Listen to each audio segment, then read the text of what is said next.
What's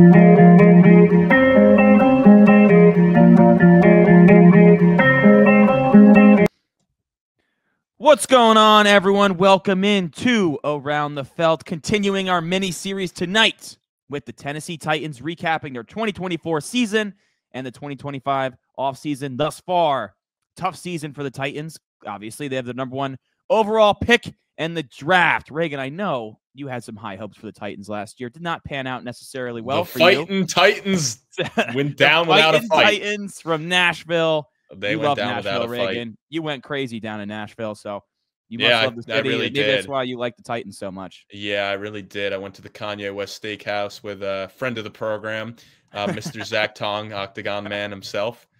Yeah, really crazy. Crazy. So the fighting Titans, not your club, the Jets, or your second club, the Eagles, or your third club, the Saints, or your fourth club, the Panthers, but your fifth club, the fighting Titans. What did you give them? You do have a lot of favorites. You do have some teams you favor. Yeah, I mean, it's probably got to be an F because I feel like they made a lot of moves this year in the offseason where you were like, all right, they're spending a lot of money. They're trying to bolster that offensive line. They drafted Skoronski, you bring in Cushenberry, you bring in a couple other guys to protect Will Levis. He obviously does not have the year two jump that you'd hope. If anything, he took a step back from some of the flashes you said rookie year. And then, you're going back and forth with him and Mason Rudolph. So that's never a good spot to have. I mean, Brian Callahan seemed to be losing the locker room early when he's calling out players like in the press conference early into his tenure. So don't love to see that. And the defense was solid. The numbers don't necessarily back it up. It's a little skewed with how bad the offense was. I remember, in that Detroit game, they let up 52 points, but Detroit almost has 3 punt returns. And they had a couple takeaways too. So they were like literally starting in Tennessee territory every possession. But I mean, there's a lot to look forward to. I mean, obviously, I think at this point the Will Levis experience is over. I wouldn't be shocked if they trade him on draft night because I feel like there's no point in keeping him around if you do go with Cam Ward or, I mean, maybe they'll shock us and go with Travis Hunter or Abdul Carter. I mean, they're not doing that. They canceled. They canceled the private workouts with them. It's Cam Ward all the way.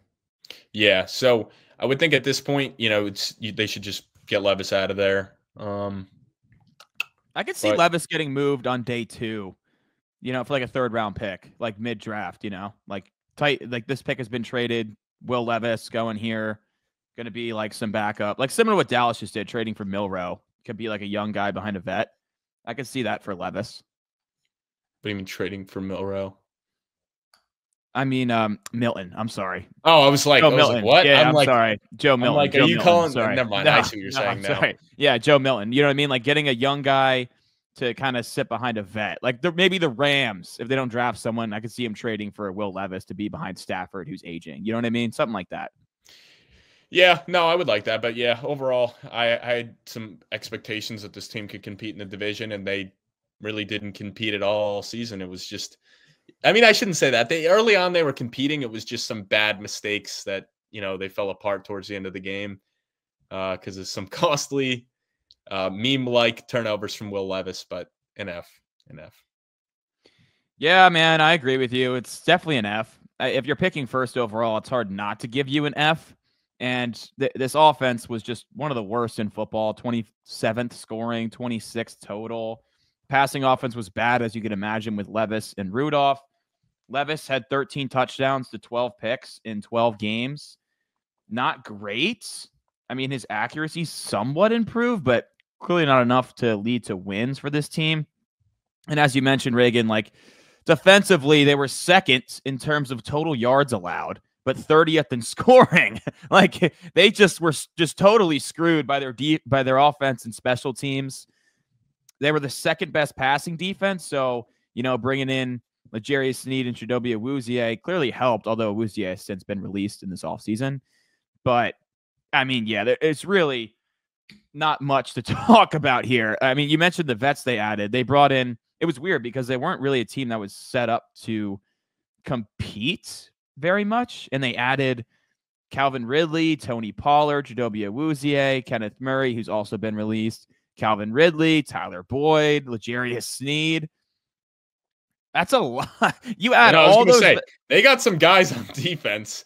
They They got some do. names on defense. Like when you look at it, it's on paper, they're nice. And it's just the offense sold. I mean, Yeah, the like, offense totally sold. And it's just interesting that you bring in that many veterans and spend that much money and you still end up with the first overall pick. And now you're kind of stuck with a lot of these bad contracts when clearly this team needs to retool. And, the offensive line was terrible yet again. You knew that was going to be a problem. I know you drafted a couple guys, like you had Skoronski, who was in year 2. You took, who's their right tackle out of Alabama? They took 7th overall last year. Oh, J.C. Latham. J.C. Latham, right? So you have 2 building blocks in that O-line. But, yeah, I mean, this team was just garbage, absolute garbage, and the offense was just a joke. So you got to feel confident, at least in Bill Callahan as your offensive line coach, regarded as one of the best in football, that he's going to get those young guys right, but they got to keep investing in that offensive line for what's going to be Cam Ward as we get into the offseason here. Yeah. I mean, obviously, most of these teams we've spent time debating who they will draft. Yeah, we debate who they draft. It does appear Cam Ward is the guy. I mean, they obviously have an early pick in round 2. I think that, they have the 3rd pick in round 2, so they'll be picking 35. I mean, we could 35. say you want it. Maybe that's where we'll go. Like, who do we think they could take at 35? I mean, yeah. First, let's just talk about what they've done in the offseason. So they released Chidobe Awuzie, Kenneth Murray. They lost their touchdown machine, Nick Westbrook-Akine. I think he had like 8 touchdowns on 18, 19 catches. Up real quick. Yeah, it was something it was something good crazy stuff. like that. So they lost some guys. They did add Kevin Zeitler, veteran guard, on a 1-year deal. He's been very solid. Was in Detroit 32 last year. catches, 497 yards, 9 touchdowns. Okay, Crazy. so he had more 9th, bro. He had more catches than I thought, but so they did add. He almost had more touchdowns in 2024 than he did in the 4 years prior. He has 10 combined in his first 4 years, 9 last year's. Yeah, now he's gone. So they're gonna have to find some touchdown score production at some point in this draft, apparently. Classic. They have addressed the offensive line a little bit. They add Kevin Zeitler at one guard, Skoronski at the other guard. So you feel pretty good about your guard spots right now. Although Zeitler's a short-term plug, right? They still need some long-term guys in that offensive line. They signed Dan Moore Jr. to be their left tackle. They paid him a lot of money. 4 years, $82 million with $50 guaranteed. That's a big overpay. It's almost an act of desperation from a Titans team that knew they needed help at left tackle very bad. And then they also brought in Cody Barton, linebacker, 3 years, $21 million. But not as busy as an offseason as it was for Tennessee last year. That's for sure. Oh no, I just don't know, man. I don't know how to feel about these Titans. I wouldn't. The way it's going, like if they get slow out of the gates, do they fire Callahan? I don't know. I mean, I guess the saving grace for him is I didn't draft Will Levis. He was not the guy I envisioned. I mean, he's obviously, was Joe Burrow's offensive coordinator. But the main reason I think he got the job was because what he was able to do with Jake Browning and, make him look like a good quarterback. So it'll just be interesting. But I would say he's going to be one of the hottest names on the hot seat next year. And, I don't think they'll fire him mid-season. But if the Titans don't really show much improvement, he will be fired and they'll bring in someone new for Cam Ward. Yeah, it's certainly possible here, but I mean, that's just the last thing you want, is getting a new coach in for year 2 when you have a rookie quarterback. Yeah, no, it really is. And honestly, so do you want to talk about the draft? I mean, they do have a decent amount of picks, so that helps. It's definitely good. How many picks do they have? Do you have that off the top of your head? I do. I have it right here. Let me pull it right back up. So they have a first, a second, then they have 2 fourths, 2 fifths, and 2 sixths. So okay. And the second one is pick 35, and then they have the first pick in the 4th round. So, and obviously they have the 101 at pick 35. I mean, obviously we know they're going to go Ward. I would think they'll want to bring in a wide receiver potentially there, especially if any of these guys. It sounds like there's a lot of guys that could fall. A popular name like Luther Burden, a guy that last year guys like Colin Tong were proclaiming that this is a locked and loaded top 5 pick. now seem like he might be a top 5 pick in the second round. But it seems like a lot of mock drafts, he's starting to slip and fall to the second round. So don't blame me. I wasn't playing quarterback for the Missouri No, Tigers. I know. I'm just saying, like last year, I remember you coming on and be like, Luther Burden's going to be like a locked and loaded top 5 pick, and was saying how good he is. And obviously he's very good, but a down year, he may slide to the second round. So if Tennessee's there and can get him, that's not bad. Calvin Ridley's there, but you lose Westbrook Akinoye. Hopkins obviously isn't there anymore. I know they have Tyler Boyd, but if a young talent like Luther Burden's there, like, are you going to be like, oh no, Tyler Boyd's our slot guy?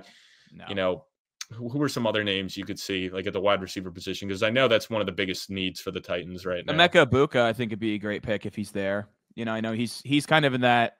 The earliest he can go is probably low 20s, mid 20s. Like, I think maybe his ceiling is Chargers at 22. His floor, as you get deeper in the second round, is like, I don't know. There's some teams that could certainly use a wide receiver that pick in those top 10 picks of the second round. They could also trade back into the first round. I mean, they have a lot of capital. They could always trade, if you give up pick 35 to get back into the first round, that also is definitely in play. Get Cam Ward, a wide receiver for his future. If one of those guys starts to slide, you get the 5th-year option. And then maybe you part with one of those 4th-round picks and then give up, pick 203. I mean, Trey Harris, I don't mind either if he's there. Like you said, Emeka Egbuka. Yeah, but I don't mind it. I mean, I don't think Ted will fall. I don't think Golden will fall. I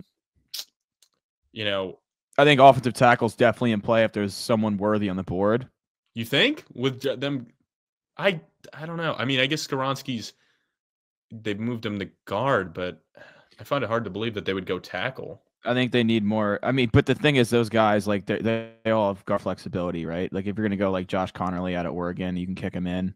Like, I still think they need a lot of bodies on the offensive line. Like, I don't think just because you sign Kevin Zeitler to 1-year deal stops you from drafting O-line.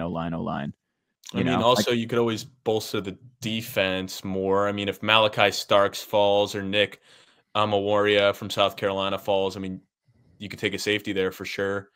I mean, there's a lot of edge rushers in this class, so I would think there's going to be 1 or 2 guys that slide to the second round, or like I said earlier, you could trade back up if one of them starts to fall. I mean, I remember a couple years back, Nolan Smith fell to the Eagles at 30, so we've seen guys that are, I don't know, wait, was it Nolan Smith?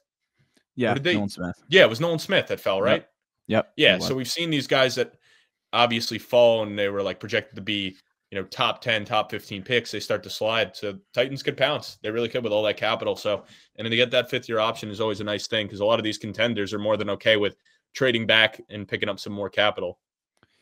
Yeah, I also think, I mean, they can go really a lot of directions on defense. They could go, have a guy like Kenneth Grant on the board. Maybe Donovan Ezerica from Boston College. A lot of sack production. He's getting some first-round buzz, though, but I wouldn't be shocked if he goes early day 2. Certainly adds to that defensive front. And they lost Harold Landry too. So, edge rusher is a need for sure. And it was looking like, Abdul Carter was going to be their guy for a while. And that's why they were entertaining trading out of 1. But as the process has gotten deeper, we've gotten closer to the draft. The Titans clearly are sold on Cam Ward now, but they weren't 2 months ago. Well, because, I mean, think about it. If you're Brian Callahan, you go another year with Will Levis, he plays bad. They're firing your ass. They don't care. They'll be like, all right, we got another top pick. Bring in a new coach and let him pick his quarterback. So I think, it ultimately comes down to job security. And obviously it's a new GM as well who did not draft Will Levis. So. Yeah, for sure. So that's because they fired, I forget who their GM was. It was, what was his name? Rex something. I think it was I don't know, but I know that they were a team that fired their GM. So that was Titans GM. Wow. Or former GM. Rand Carthon. They fired him. Yeah. After one season. So, and now they got Mike Borgonzani. So we shall see, but that tells me a lot of things why they went that way. Gotta follow Makes sense. Follow the breadcrumbs. You ready to get Drock in here? Because I'm ready. Yeah, let's get Drock in here. What up, gang? Yo. What's going on, Drock? My one question for you guys. Should Titans fans actually be happy Vrabel is gone?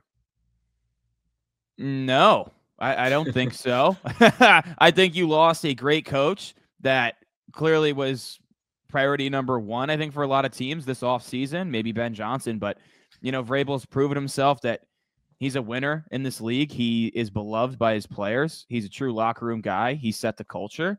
I don't know what was going on with the power struggle. I guess sometimes you just need a change of voice in the locker room, but I still think Vrabel is the best coach they've had in that building in a long time, and I think they miss him a ton. Yeah, I'll play devil's advocate here. I mean, in the sense where, yeah, he's better than what you got right now, but he never was able to get it done. I mean, there were plenty of years where you're competent, competing, winning the AFC South, setting yourself up to make a deep playoff run, and they obviously never made the Super Bowl. And, looking at what the AFC is now, they do not have that elite quarterback. So even if you did have Mike Vrabel, I don't think it would matter anyway. It ultimately comes down to getting that quarterback, because he could be that good of a coach, but I don't know how you're getting past the likes of the Bills with Josh Allen, the Chiefs with Patrick Mahomes, the Bengals with Joe Burrow, if they ever decide to make it again, and the Ravens with Lamar Jackson, not to mention like Stroud and Herbert are on the up climb. So there's just so many good quarterbacks where, even if Vrabel was there, I don't think it matters, because they still don't have that quarterback in place. Vrabel paired with Derrick Henry rejuvenated Ryan Tannehill's career. Like, we were ready to write off Ryan Tannehill until he started playing under Vrabel. Yeah, but to what sense? I mean, we see a lot of quarterbacks get rejuvenated. Like Sam Darnold got rejuvenated, and what happened with the Vikings? Well, with 14 games and we're a first-round exit. Yeah, with Tannehill, they actually made a deep playoff run. No, I understand, but you're never winning a Super Bowl with that. Like, sure, you can make a deep but that's run. that's not on Vrabel. That's why I'm playing devil's advocate here. Like, it doesn't matter how good of a coach Vrabel is if they don't get the quarterback in place. That's what this league has become. Without a top tier quarterback, you're never going to win a Super Bowl. It's not the 90s anymore and the 80s. It's a new era of football where I'm not arguing that. I'm saying but my argument, they probably wish they still had Mike Vrabel. No, you listen here. No, I'm kidding. But my argument is just saying that it doesn't matter because they don't have the quarterback in place. So I don't think you could put any coach in there. I don't think it makes a difference until they figure out the quarterback. I don't know. Culture matters. So when you do drop that quarterback in, you could have more success. Did you just shit on them losing the locker room last year? The culture is terrible. The culture was good under Vrabel. Yeah, but then what would have happened last year with Will Levis as your quarterback? Do you think Will Levis fully develops and becomes that quarterback you expect? Maybe. It's hypothetical. No, I don't think that. But I think they're probably a more competitive team. They're a more competitive team. Right. So they're picking mid to early teens. Maybe. They're a better team though. They're a better team. Sure. But I don't know. I don't think it matters ultimately is my point. Until they figure out the quarterback, I don't know if it matters who it is. But yeah, if Cam Ward's coming with Mike Vrabel, yeah, that's a better situation. But obviously they'd never be in that situation to draft him unless they planned on giving up a lot of capital. Yeah, for sure. That makes sense. All right. That wraps up our Tennessee Titans mini pod here in the series. We're almost at the end, so Titans fans, I know you've been waiting a long time for this one. So hit our comments. Let us know your thoughts on Cam Ward about to become the new face of your franchise. What do you want to do at the top of round 2? Anything else, Reagan? Yeah, I mean, you say at the top of round 2, but I'm curious. It sounds like the Titans are going to draft Cam Ward, but do you want them to draft Cam Ward? Are you sold that he's that much of an upgrade and he will put you guys in a spot? Or are you like, I don't like this quarterback class. I'd rather them just roll out with Levis another year and, maybe bring in another young quarterback to compete with him and take Abdul Carter, take Travis Hunter. So I'm curious. I mean, they could also, there's always the path where what if they went Abdul Carter and then took Jackson Dart in the second? It's not happening. It's not happening. I think Titans fans are probably over the second round quarterback because that's kind of what happened with Levis. He was like, could he go in the first? And then he fell. Oh, is he going to go 4 to the Colts? No, he's going to drop out of round 1 in total. And then the Titans are going to pick him up, and you see why he fell out of round 1. So Titans fans probably have some PTSD. You won't have to worry about that. Order your Cam Ward jersey now. You'll be good to go. But hit our comments. Let us know. Like, subscribe. We appreciate you. And we'll catch you next time on Around the Felt. Peace out.